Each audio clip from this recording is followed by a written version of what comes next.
करीम एक बेहद गरीब आदमी था जो मजदूरी करके अपने जीवन की गुजर बसर करता था। उसकी पत्नी जरीना भी बहुत नेक नियत थी। उनके 3 बच्चे थे, लेकिन गरीबी के कारण कोई भी बच्चे पढ़ने नहीं जा पाते। सब घर में जरीना के साथ उसके कढ़ाई के काम में मदद करते थे।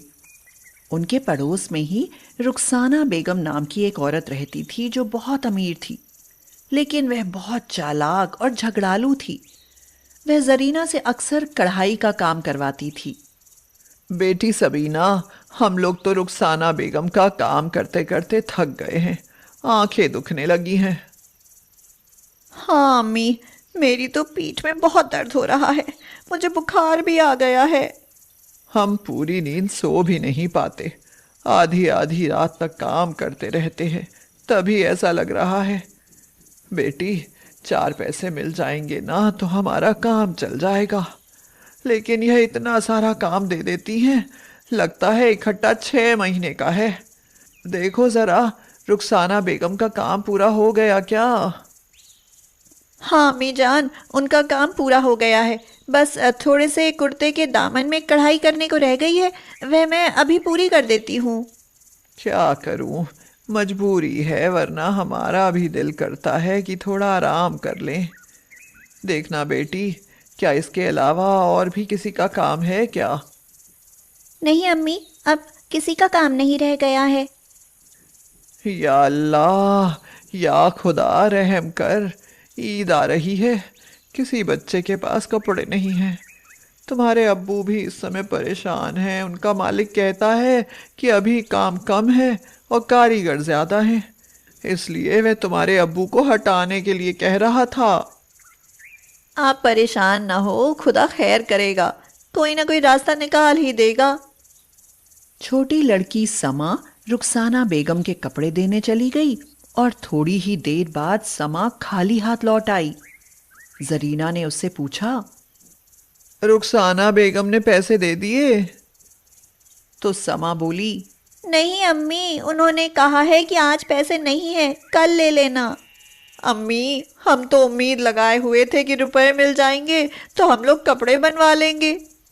2-3 दिन बाद करीम काम से वापस आकर आंगन में सिर झुकाकर बैठ गया। जरीना ने उससे पूछा, क्या क्या बात है? आपकी तबीयत ठीक नहीं है क्या? करीम उदास होकर बोला, जरीना, मेरी तबीयत तो ठीक है, लेकिन आज मालिक ने मेरी छुट्टी कर दी है और कहा है जब काम आएगा तब हमें बुलाएगा। अब क्या होगा? एक तो घर में खाने के लिए भी कुछ नहीं, हमारी ईद कैसे मनेगी? करीम की आंखों में आंसू भर आए और वह बोला, क्या बताएं, हमारा नसीब ही खराब है। देखो हम पर खुदा की रहमत कब होती है। बेटी समा, जाओ रुखसाना बेगम से पैसे मांग लाओ और उनसे कहो कि आज हमें पैसे जरूर दे दे, हम अपना सामान खरीदेंगे। शमा रुखसाना के घर गई और थोड़ी देर बाद खाली हाथ लौट आई। रुखसाना बेगम कहती हैं कि तुमने हमें कपड़े दिए ही नहीं। यह सुनकर जरीना के तो होश ही उड़ गए। वे बहुत डर गई। वो रुखसाना बेगम के पास गई और उसकी मिन्नतें करते हुए बोली, बहन रहम करो, बच्चियों ने रात दिन काम किया था, ऐसा जुल्म तो मत करो, हमारे पैसे हमें दे दो। रुखसाना बेगम कड़क कर बोली, तो क्या मैं झूठ बोल रही हूं? तुम मुझे झूठा साबित करोगी? पहले मेरे कपड़े तो ला कर दो, तभी मैं तुम्हें पैसे दूंगी। हाँ। रुखसाना बेगम और जरीना की लड़ाई हुई, लेकिन रुखसाना बेगम ने माना ही नहीं कि उनके कपड़े उन्हें मिल गए हैं। इस तरह से उनकी मेहनत के पैसे रुखसाना बेगम ने हड़प कर लिए। जरीना घर लौट आई। जरीना और उसकी दोनों बेटियां और सबसे छोटा बेटा सब रो रहे थे।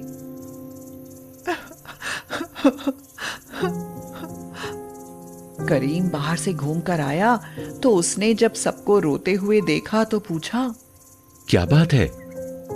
जरीना ने सारी बात कह सुनाई। बड़े आदमियों की बात है, अब हम उनसे लड़ भी नहीं सकते, लेकिन ये तो हमारे साथ बहुत ही गलत हुआ है। मोहल्ले के सभी लोग ईद की तैयारियों में लगे हुए थे। करीम अपने घर के बाहर बैठा हुआ था कि अचानक उसने जोर से जरीना को आवाज दी। जरीना, जल्दी से आओ, देखो तो जरा, ये रुखसाना बेगम के घर से धुआं उठ रहा है। अरे हाँ, लेकिन मैंने तो रुखसाना बेगम को बाजार में जाते हुए देखा था। क्या उसके दोनों छोटे बेटे उसके साथ नहीं थे? नहीं। अरे जल्दी से चलो, वहां देखते हैं क्या हुआ। वो दोनों बच्चे फिर घर में ही हैं।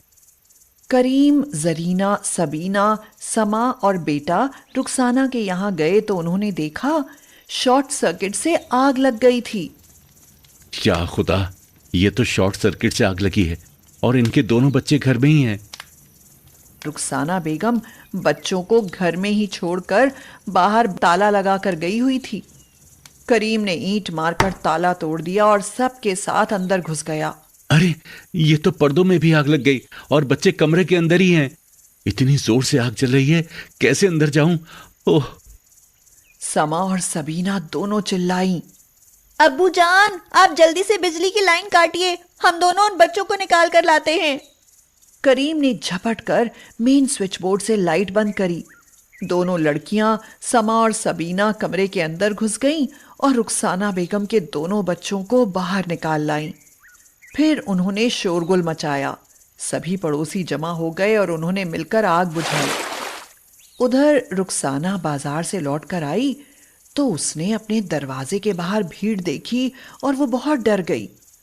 या अल्लाह, यह क्या है? मेरे घर के आगे भीड़। वह भागती हुई अंदर आई तो देखा आग लगी थी। वह दौड़कर कमरे में गई और अपने बच्चों को नहीं देखा तो वो रोने लगी।